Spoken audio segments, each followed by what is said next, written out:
예. 선곡도 굉장히 잘하신 것 같아요. 오늘 안식일학교의 이야기부터 쭉 한결같이 한 주제를 가지고 생각하게 되는 것 같습니다. 정말 주님께서 우리를 인도하고 계시고 인도에 오셨고 또 앞으로도 인도하실 것을 계속하여 믿고 바라볼 수 있게 하는 그런 안식일 하루인 것 같습니다. 모쪼록 이 찬양의 가사처럼 우리의 주인 되시는 주님의 음성만 듣고 따라가는 우리 모두가 되면 좋겠다 생각합니다. 한 주간 잘 지내셨죠? 역시 무더위 가운데서 또 여러 일들로 인해서 힘들고 어려움들 있었지만 그래도 이렇게 시원한 곳에서 하나님을 위해 찬양하고 예배하는 그런 시간을 마련해 주신 하나님께 또한 감사를 드립니다. 이 시간 정말 우리 장로님 기도하신 것처럼 힘들어서 할 수 없이 이렇게 졸 수도 있습니다. 저도 이렇게 설교하다 보면은 얼마나 피곤하셨을까 여기선 다 보이잖아요.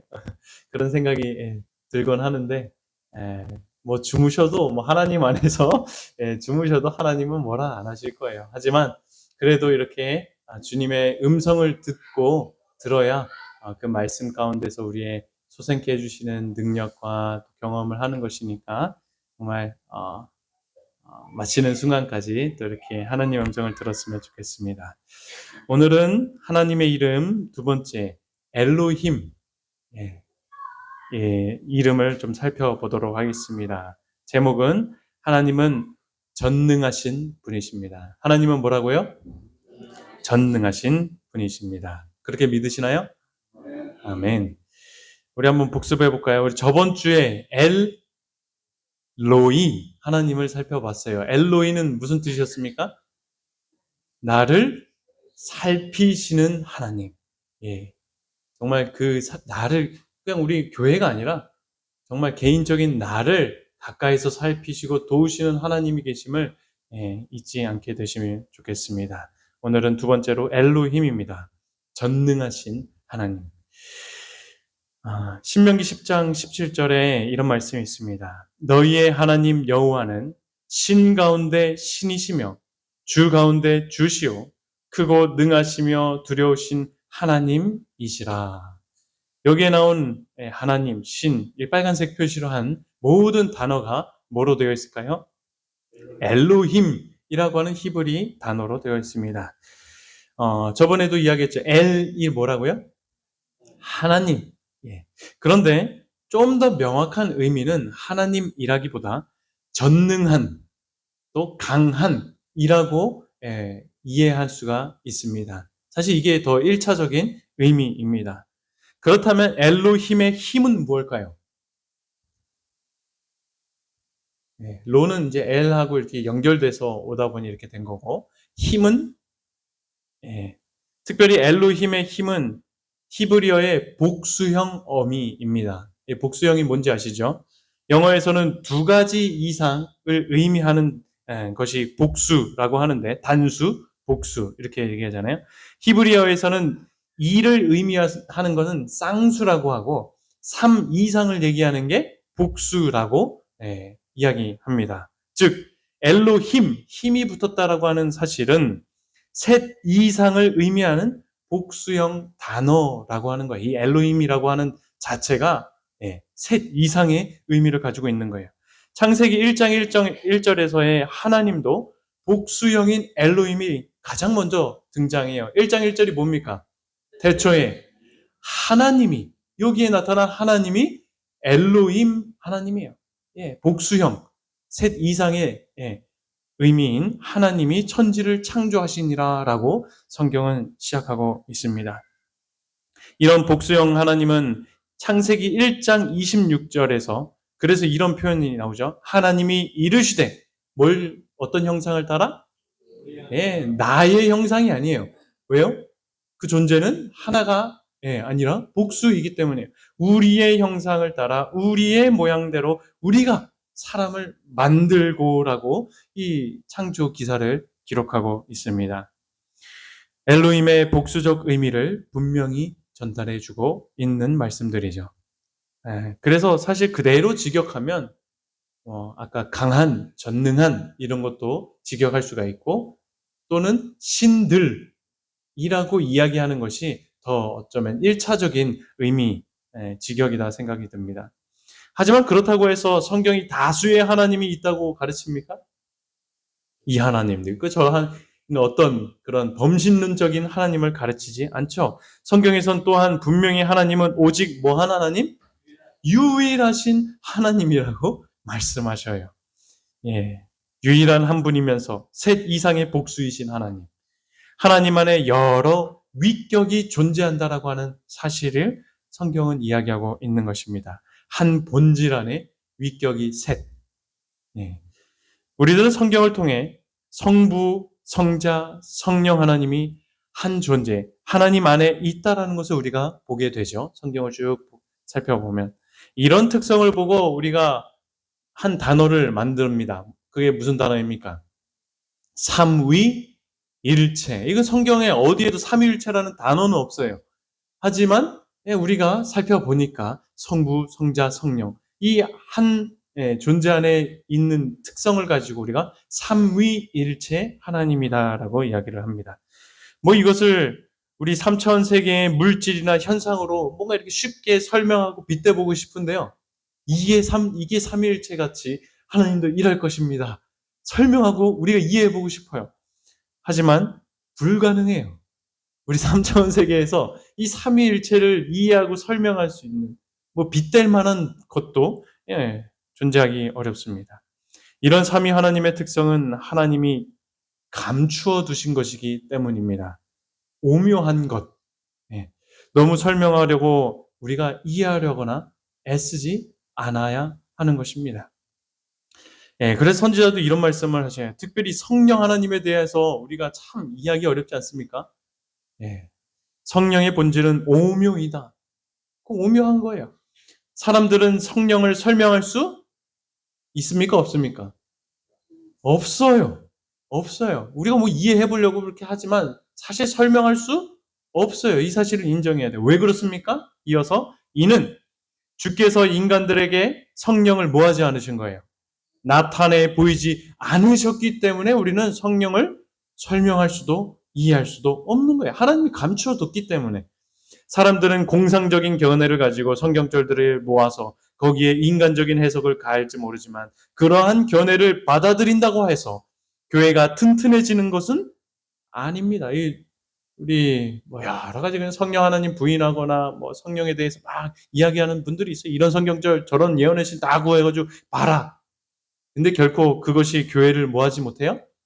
튼튼하게 하지 못하는 거예요.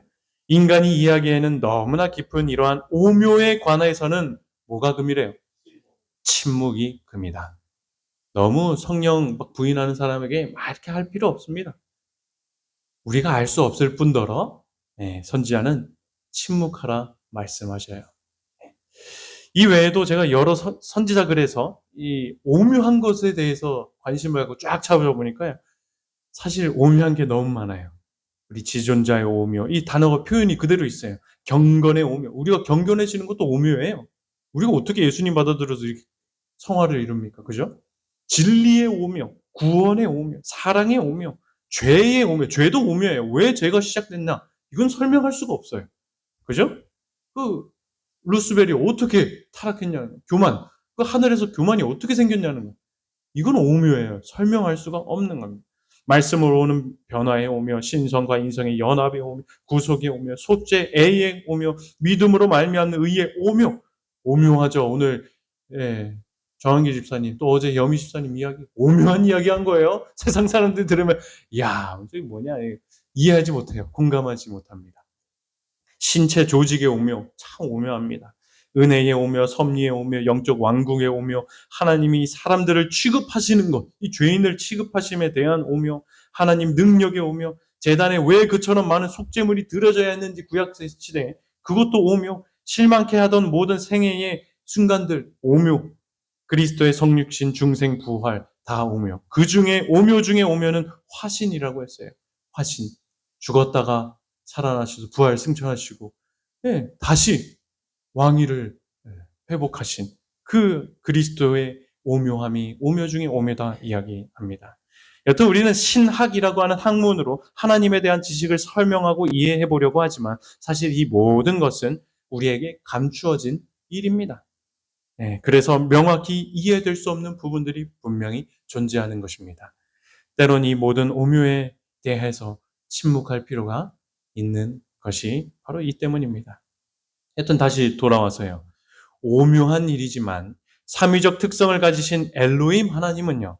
삼위 각각의 그 창조의 사역에 있어서 일일이 담당을 하셨음을 우리가 볼 수가 있습니다. 창세기 1장 2절, 3절에도 보면 땅이 혼돈하고 공허하며 흑암 깊음 위에 있을 때 누가요? 하나님의 영, 성령 하나님이 수면 위에 운행했다 표현합니다. 그죠? 그리고 하나님이 이르시되 빛이 있으라 하시니 빛이 있었다라고 이야기합니다. 이것을 골로새서 우리 바울은 또 이야기해요. 만물이 여기서 말하는 그는 예수 그리스도예요. 그죠? 이 요한복음 1장에도 나오듯이 그에게서 창조가 된 것.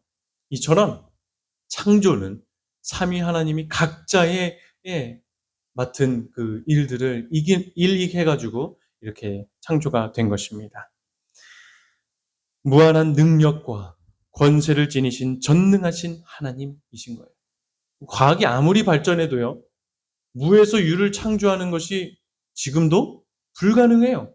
창조의 영역은 아무리 이 이성과 모든 것이 발달한 지금 인류의 그런 학문으로, 이해로, 능력으로는 결코 침범할 수 없는 분명한 경계가 무한한 능력과 권세를 지니신 전능하신 하나님, 이 경계인 것입니다. 저 하늘의 별들, 한번 눈 감고 상상해 보십시오. 지금 밤이다 생각하고요.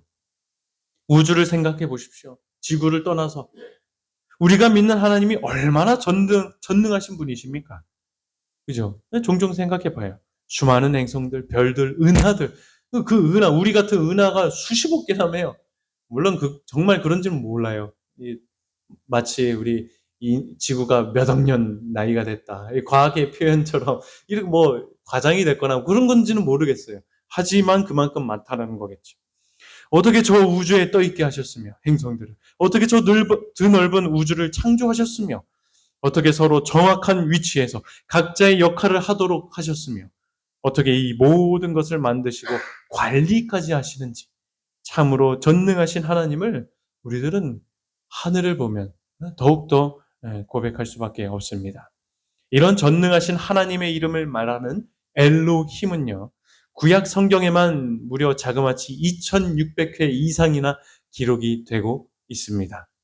많이 반복되어 나타나는 만큼 엘로힘 하나님은 우리들에게 있어서 참 중요한 하나님의 이름 중에 하나라고 하는 사실을 우리에게 알려주고 있는 것입니다. 그렇다면 여러분, 이 이름이 하나님의 자녀인 우리들에게 주는 실제적인 중요성이 무엇일까요? 전능하신 하나님이 우리와 무슨 상관이냐 이 말입니다. 여기에 답이 있어요. 너희 중에 여호와를 경외하며 그의 종의 목소리를 청종하는 자가 누구냐? 흑암 중에 행하여 빛이 없는 자라도 여호와의 이름을 의뢰하며 자기 하나님 엘로힘 하나님께 의지하는 자는 뭐 하게 된다라는 거예요? 흑암 중에 빛이 없어도 흑암 중에 빛을 가진 삶을 생애를 살게 된다고 말씀하고 계시는 것입니다. 이 말씀처럼 우리 모두는 죄악 흑암 가운데 살고 있지 않습니까? 그죠? 고통 중에 살 수밖에 없고요. 죽을 수밖에 없는 운명 가운데 우리가 살아갑니다. 빛이 없는 자들이에요. 우리가 하는 모든 것은 죄된 행위뿐이고 죄인인 우리의 삶은 그냥 허무할 뿐입니다. 하지만 나를 지으신 온 우주를 창조하신 전능하신 하나님, 엘로힘 하나님께 의지할 때는 그 모든 게 달라진다는 것이에요. 흑암 중에서도 빛을 가진 생애를 우리가 살게 된다라고 하는 것. 이게 굉장히 놀라운 이름의 의미인 것입니다. 여러분, 다시 한번 기억했으면 좋겠습니다. 오직 우리들은 이 엘로힘 하나님께 의지할 때만 내 인생의 근본적인 질문들에 대한 답을 얻을 수 있는 것이고요. 죄의 문제를 해결받을 수 있으며 새로이 거듭날 수 있는 재창조의 경험을 할 수 있게 된다라고 하는 사실을 다시 한번 기억했으면 좋겠습니다. 여러분은 왜 이 세상에 존재하십니까? 어떻게 태어나셨어요? 여러분의 인생이 정말 기쁘고 행복하십니까? 여러분은 무엇을 위해 지금 살아가고 계시나요? 여러분의 인생의 의미는 무엇입니까? 만일 오늘 우리들의 삶이 행복하지도 않고 인생의 진정한 의미를 찾지 못한 채 그냥 하루하루 살아가고 있다면, 그래서 의심과 허무함으로 인생길을 걸어가고 있다면요, 가장 먼저 달려가 붙들어야 할 하나님의 이름이 바로 어떤 하나님? 엘로힘 하나님이라고 하는 사실을 기억하게 되시길 바랍니다. 그리고 그 이름을 믿고 의지하여 앞으로 살아가게 되시길 바랍니다. 여러분, 이런 전능하신 하나님을 믿으며 살길 원하십니까? 아멘. 네, 얼마나 든든하고 좋습니까? 그렇게 되길 간절히 저도 소원합니다. 우리가 하나님을 엘로힘, 전능하신 하나님으로 알고 믿는다라는 것은 참 특별한 의미들을 가집니다. 첫 번째로, 내 인생의 시작과 끝, 그리고 내 인생의 목적이 나에게 있지 않고 누구에게 있다고 우리가 알게 될까요? 하나님께 있음을 분명히 인지하고 살아가게 된다는 것입니다. 엘로힘 하나님이 우리 인생의 출발이고 또 인생의 목적지인 것입니다. 여러분들 이 사실 정말 믿으십니까? 정말로 하나님이 나를 이 땅에 존재케 하셨고 하나님 안에 내 인생의 목적이 있고 정말 그 하나님 안에 우리의 삶의 마침, 마지막이 있음을 믿으신지요? 전능하신 하나님 의뢰하며 의지하며 살아보게 되시길 간절히 소망합니다. 아까 살펴본 말씀이죠. 하나님을 의뢰하고 의지한다는 말. 이 말은 곧 이렇게 우리에게 말씀하시는 거예요. 여호와의 이름을 의뢰한다는 것은 여호와의 이름을 통하여 우리는 뭘 누릴 수 있는 거예요? 안심, 영혼의 평안을 누릴 수 있는 거예요. 자기 하나님 엘로힘께 의지하라고 했어요. 이게 무슨 말입니까? 그 하나님께 우리는 기대서 살 수가 있다라고 하나님은 우리에게 말씀하고 계시는을 우리가 살펴볼 수가 있는 것입니다. 엘로힘 하나님을 믿는 사람은 그분 안에서 안심된 삶을 살며 그분을 기대어 사는 자들임을 다시 한번 기억했으면 좋겠습니다. 언제 한 번은 이 과학자들이 종교를 끝내 인정할 수밖에 없다라고 하는 이유에 대해서 만든 이 유튜브에 영상이 있어서 한 몇십 분짜리 되더라고요. 좀 보게 되었습니다. 이 과학자가 이야기하기를 과학이 늘 보면 어때요? 어떻게? 라고 하는 질문에 대한 답을 많이 찾습니다. 이 어떻게? 어떻게 이게 됐어요? 어떻게? 어떻게? 그런데 결코 과학은 왜? 라고 하는 질문은 항상 해결해주지 못한다라고 분명한 맹점을 이야기해요. 왜 우리는 존재하는가? 왜 우리는 선하게 살아야 되는가? 죽음 이후에는 뭐가 있는가? 와 같은 이 종교적 질문은 결코 과학으로 설명할 수 없는 것이다 이야기를 해요. 왜 그런가? 그 한계에 대해서 또 설명을 해요. 왜 과학이 종교를 설명할 수 없는가? 왜냐하면 과학은 오직 자연계 안에 있는 것만을 다루는 방법론이기 때문이다 이야기예요. 이 자연계 누가 창조하신 거예요? 신이 창조하셨는데 그 신이 창조한 현상과 그걸 보고 과학은 이야기하는 것 뿐이니 그 너머는 우리가 담당할 수, 생각하고 이걸 다룰 수가 없다라는 것입니다. 여러분, 우리 인생에 대한 대답을 과학이 설명할 수 없는 이유는 그 답은 오직 엘로힘 하나님께 있기 때문입니다. 이러한 인생에 대한 의미를 찾기 위해 노력한 수많은 실존주의 철학자들도 많아요. 인생은 무엇인가? 과학자들이 설명 못하니까 이제 실존주의자, 철학자들이 설명합니다. 다양한 방식으로 인간 존재와 의미와 목적을 그 사람마다 특색 있게 철학적으로 탐구합니다. 예술가들도요, 이 때론 인간의 존재와 이유와 의미를 묵상하면서, 생각하면서, 사색하면서 노래를 만들고 시를 만들면서 인생은 이것이다, 저것이다, 나름대로 해석하고 의미를 찾아 나섭니다. 이 최근에 노벨 문학상 받은 누구입니까? 우리나라 한강 작가, 이 채식주의자, 뭐 채식을 하라 뭐 이런 얘기 아닙니다. 읽어보면 그 안에 참 깊은 어떤 사색적인 통찰할 수 있는 그런 부분이 있어요. 이 자신의 책을 통해서 우리 인간은 폭력적인 세상 가운데서 왜 살아가야 하는가? 무엇이 인간을 인간답게 하는가? 타인의 고통을 이해하고 공존할 수 있는가? 이 철학적인 질문을 세계 사람들에게 제시한 거예요. 이 한강 작가가. 하지만 그 결론이 명확한 어떤 답이 아니에요. 열린 결말. 네. 여러분, 정말로 그 어떤 인간적인 사색이나 문학, 철학, 과학도요. 자기 존재의 이유와 인생의 의미를 분명하게 정의하고 있지 못함을 보게 되시길 바랍니다. 그래서 실존주의자들이나 과학자, 진화론자들이나 또 현대 철학자들의 결론이 무엇입니까? 인간의 유한성과 불안, 죽음의 한계, 고통, 그런 속에서 그저 존재의 의미를 만들고 이뤄나가는 것이다. 그들은 이야기합니다. 게다가 어떤 사람은 삶의 이유가 필요하나? 필요하지 않다. 그냥 사는 거다. 라고 이야기하는 사람들도 있어요. 무념무상해. 인생은 정말 이런 것일까요? 아니죠. 성경은 엘로힘 하나님은 우리를 창조하시고 지으신 하나님은요. 우리 존재의 이유와 의미에 대해서 분명하게 성경을 통해서 말씀해 주셨어요. 우리 인생은 뭐의 결과예요? 하나님의 사랑의 결과예요. 이거를 과학은 설명할 수 없어요. 철학자들이 이걸 알 수 없는 것입니다. 사랑의 결과입니다. 인생은 유한하지만 뭘 누릴 수 있다고 성경은 말합니까? 영생. 이 영생에 대해서 그 세상은 누구도 설명할 수 없어요. 인생의 목적은 사랑과 섬김의 삶이에요. 내가 재산을 많이 맡고 부를 많이 축적해서 호의호식하면서 사는 세상의 성공과 가르침과 다르죠. 나만을 위해 살라고 하는 인생의 목적이 아니라 성경은 사랑과 섬김의 삶에 우리 인생의 목적이 여기 있다고 이야기합니다. 인생의 고난도 있죠. 오늘 정한기 집사님 이야기를 통해서 우리가 다 느꼈듯이 인생의 고난은 세상의 입장에서는 불행이에요. 그냥 날벼락이죠, 정말로. 그런데 성경에서는 그 고난조차 의미가 있어요. 뭐예요? 하나님의 은혜를 발견하는 과정이라고 말씀하신 것입니다. 인생의 궁극적인 성공은 뭐예요?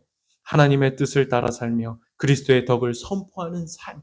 이것이야말로 성공된 우리의 삶인 것입니다. 여러분, 우리 인생에 대한 분명한 답을 알려주신 엘로힘 하나님께 감사하지 않으십니까?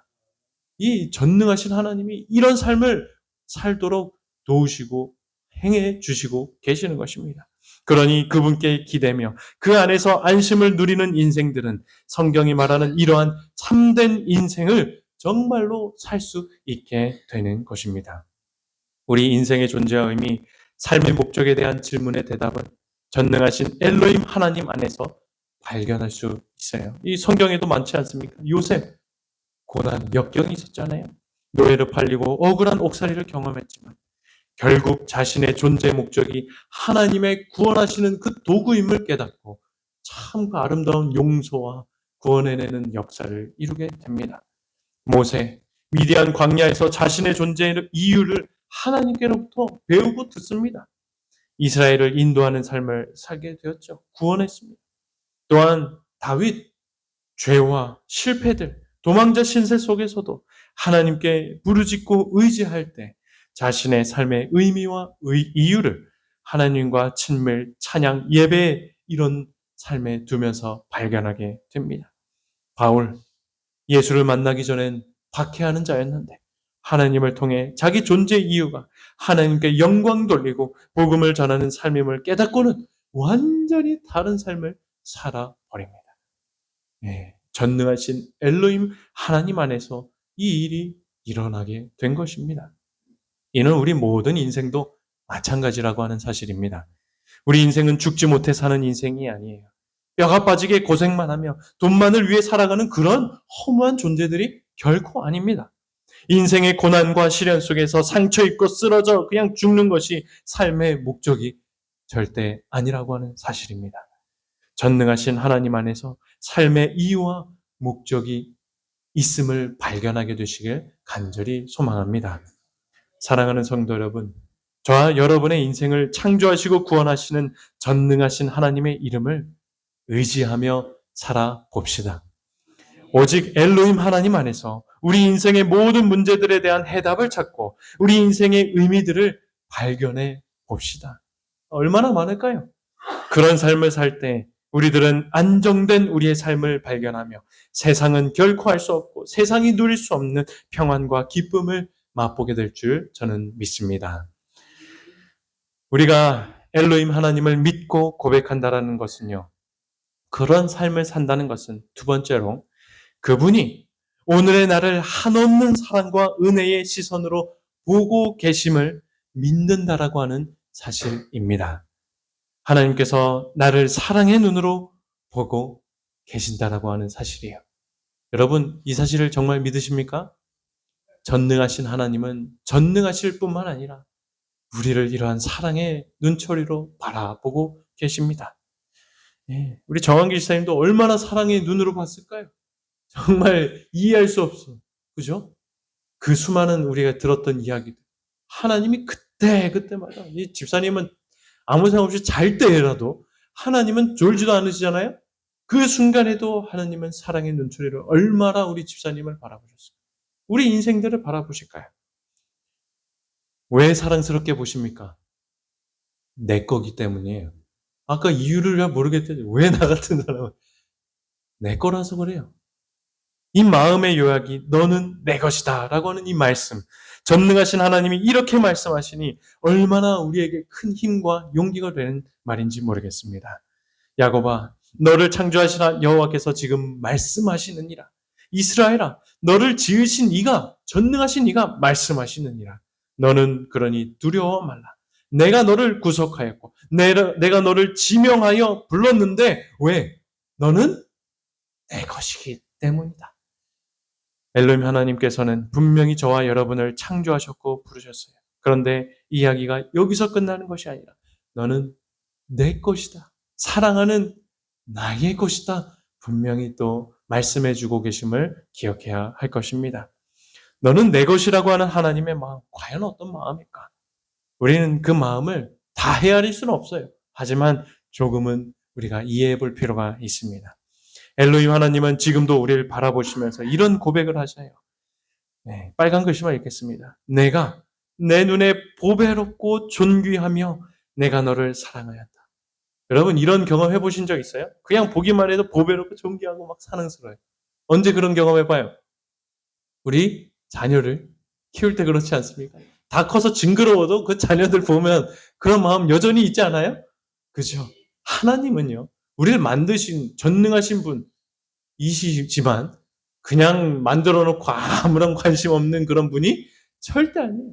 그냥 우리가 넘어지나 실수하나 뭐 잘하나 이런 거 상관없이 우리 보실 때 보배롭고 존귀롭고 네, 사랑스럽게 바라보고 계신다라고 하는 사실입니다. 얼마나 감격스러운 고백 아닙니까? 우리가 믿는 하나님이 전능하실 뿐만 아니라 이렇게까지 나를 사랑하시니 우리는 참 든든한 것입니다.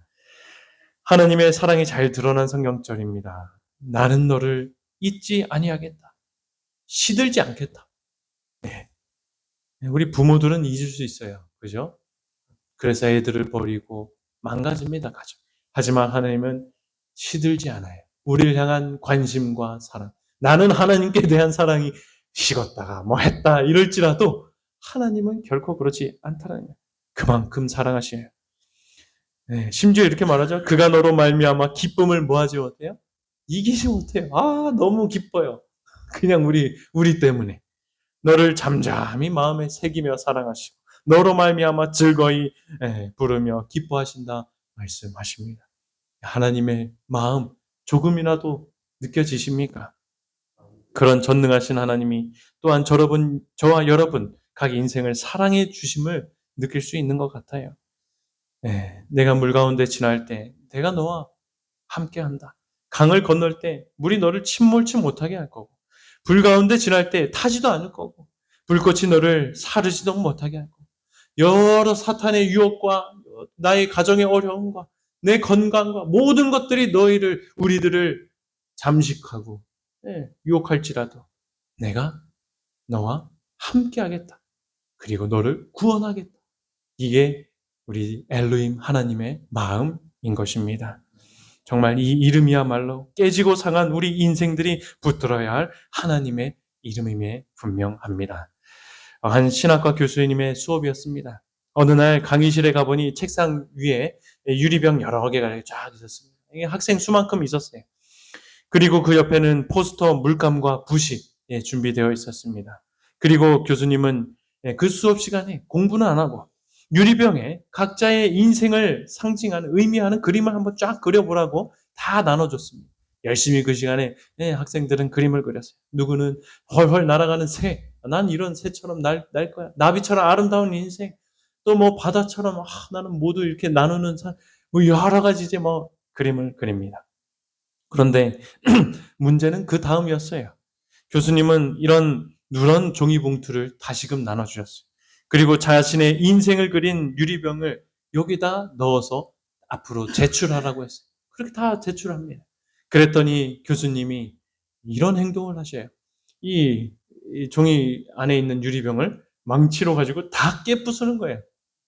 싹 애들이 제출한, 그 학생들이 제출한, 열심히 자기 인생을 표현한 마음 다해서 했던 그 유리병을 가져와서 다 깨뜨려버려요. 그러곤 커다란 따로 준비한 유리 꽃병 하나에 올려놓더니 이제 이야기를 이어갑니다. 이제부터 우리 하나님이 얼마나 위대하고 사랑이 많으신 분인지 보여주겠다고 이야기합니다. 교수님은 조심스럽게 종이 봉투 안에 담긴 깨진 유리 조각들을 이 큰 유리 꽃병에 다 넣었어요. 그 학생들의 인생들이죠. 깨진 인생들이. 그러곤 다 담은 후에 저 햇빛이 비치는 창문으로 가까이 가서 이렇게 비췄습니다. 그랬더니 학생들이 어떻게 했을까요? 와, 놀랄 수밖에 없었어요. 왜 그래서요? 아름답게 색깔로 칠했던 그 유리병에 빛이 비추니까 너무도 아름다운 빛이 교실 내에 비치게 된 것입니다. 그러면서 교수님이 말씀하셔요. 여러분, 엘로힘, 전능하신 하나님, 우리를 지으신 창조주 하나님이 우리의 인생에 행하신 일과 우리를 취급하고 바라보시는 시선이 이렇습니다. 내가 조금 실수했어도, 좀 뭐가 나 있어도, 내 인생이 깨어져 있어도 괜찮습니다. 전능하신 하나님께서는 깨어진 나를 다시 만지시고 회복하시고 우리의 깨어진 모든 성도들을 모아서, 여러분 인생을 모아서 더 아름다운 빛으로 세상에 비추게 하시는 그런 분이십니다. 라고 이야기를 합니다. 그러니 앞으로 어떤 어려움을 만나도 이렇게 전능하시고 자비하신 하나님을 잊지 말라는 그런 특별한 시간, 수업 시간을 가지게 되었다 하는 것입니다. 여러분, 우리 인생의 진짜 아름다움은 여기에 있는 것 같아요. 아무 고통 없는 평탄한 인생이 아니라 비록 시련과 아픔이 있을지라도 의의 능력으로 갈고 닦아지고 치유되고 회복되는 그 생애야말로 진짜 아름다운 인생인 것 같아요. 이 사진 보세요. 다 깨진 유리 조각으로 이렇게 만든 거예요. 하나하나 깨진 것을 봤을 땐 아무 쓸모없는 것이지만 이렇게 정렬하고 누군가의 손에 정리가 되었을 땐 아름다운 작품이 되는 것인 것입니다. 여러분, 전능하신 하나님의 손에 들린 인생은요, 이렇게 아름다운 인생, 예술 작품이 됨을 잊지 않게 되시길 바랍니다. 이스라엘 족속아, 이 토기장이가 하는 것 같이 내가 능히 너희에게 행하지 못하겠느냐. 이스라엘 족속아, 진흙이 토기장이의 손에 있음같이 너희가 내 손에 있다고 얘기해요. 예, 토기장이가 만들기도 하고 부수기도 하고 뭐 그런 말씀들 다 있잖아요. 그 자기 마음이에요. 토기장이 마음대로 만드는 거예요. 천한 것, 금그릇, 질그릇 다. 사랑하는 성도 여러분, 전능하신 엘로힘 하나님은 우리에게 말씀하셔요. 너는 내 거라고. 너희가 내 손 안에 있다고. 나를 지으시고 생명을 주신 엘로힘 하나님은 죄로 인하여 망가지고 깨어져 버린, 상해버린 우리 인생을 또한 다시금 회복시키고 살려주시는 분이심을 잊지 말아야 할 것입니다. 우리의 시련과 아픔을 통해 하나님의 사랑과 은혜를 경험하게 하시는 분이 엘로힘 하나님인 것입니다. 엘로힘 하나님의 이름을 믿고 의지하시어 오늘날 나와 내 삶을 회복시키시고 재창조하게 되는 놀라운 일을 목도하며 정말로 여러분 한 인생들이 경험하게 되길 간절히 기도합니다. 죄악 세상에서 우리들의 인생들이 다 그런 것 아닙니까? 상하고 깨어지고 무너지고 뭐 뒤집어지고 뒤흔들러지고 제 인생도 그렇죠. 하지만 전능하신 하나님은요.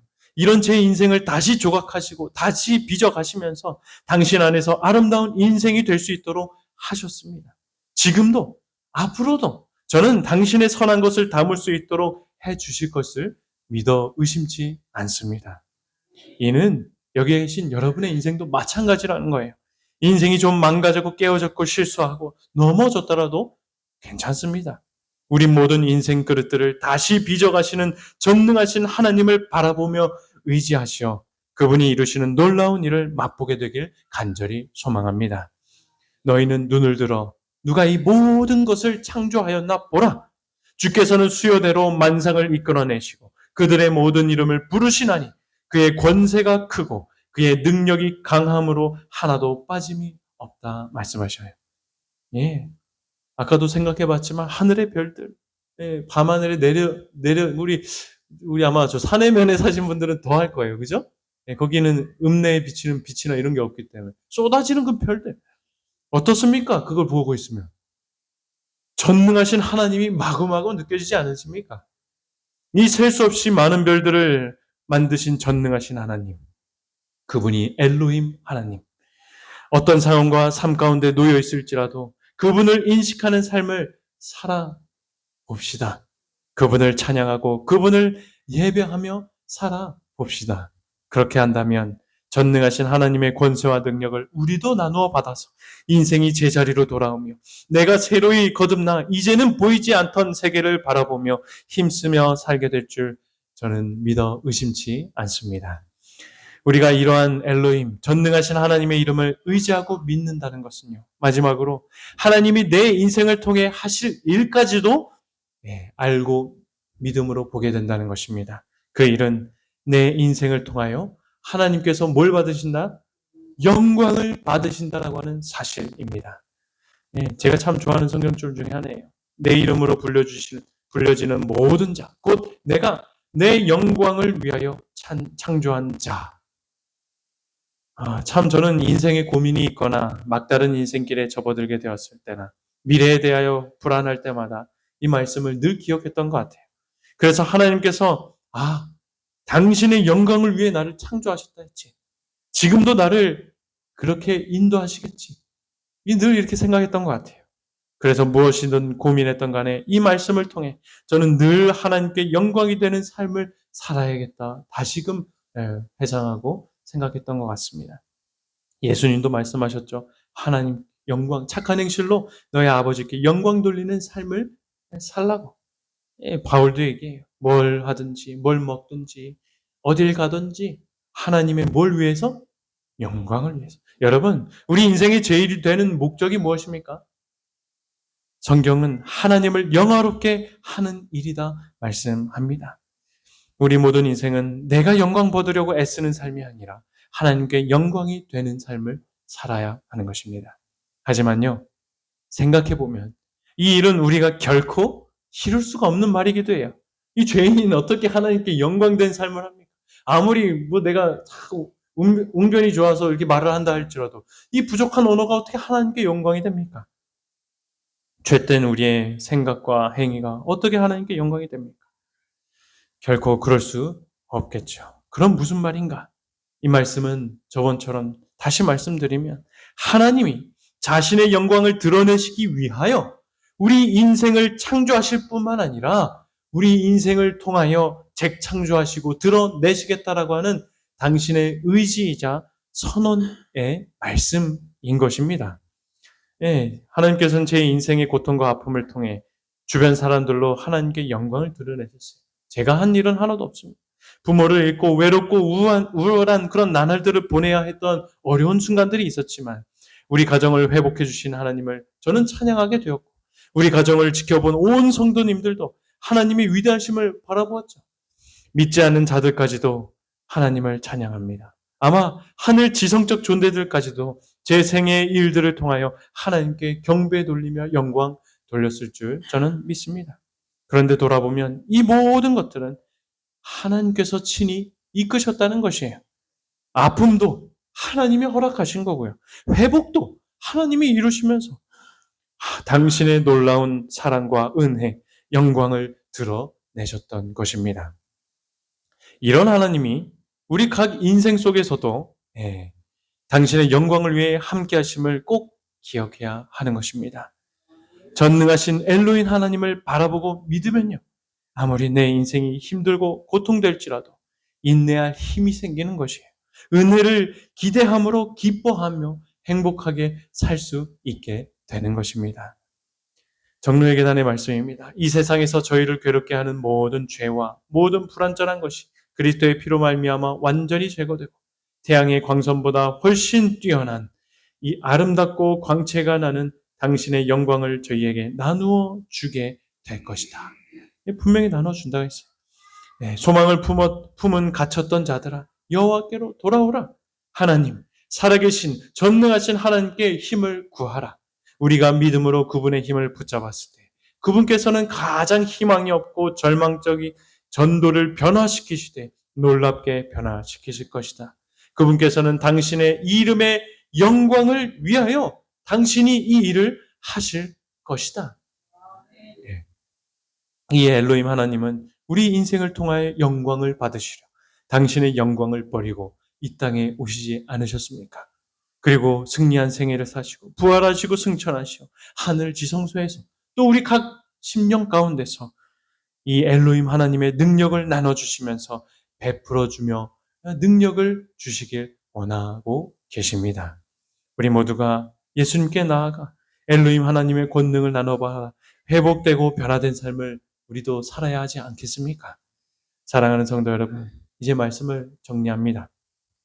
우리 인생이 기쁠 때나 행복할 때나 또 혹 힘들고 지쳐 쓰러지고 깨어질 때가 있을지라도요, 언제나 나와 또 우주를 창조하신 전능하신 하나님을 바라보며 살게 되시길 간절히 소망합니다. 우리의 행복을 위해 엘로힘 하나님, 아버지 하나님, 예수 그리스도 성령 하나님께서 지금도 이 가운데서 역사하고 계시는데 그 역사의 초청에 즉각 응하며 살아가게 되시길 바랍니다.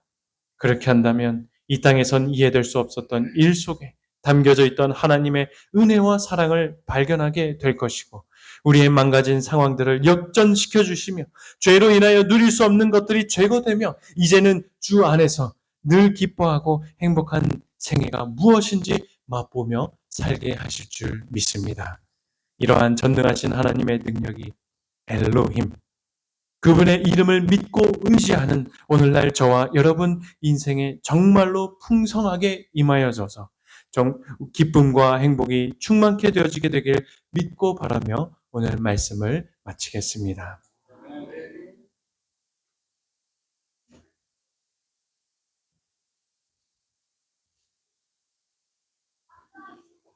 네, 말씀 감사합니다. 다 함께 찬양 473장 부르시고 목사님께서 축도해 주시겠습니다.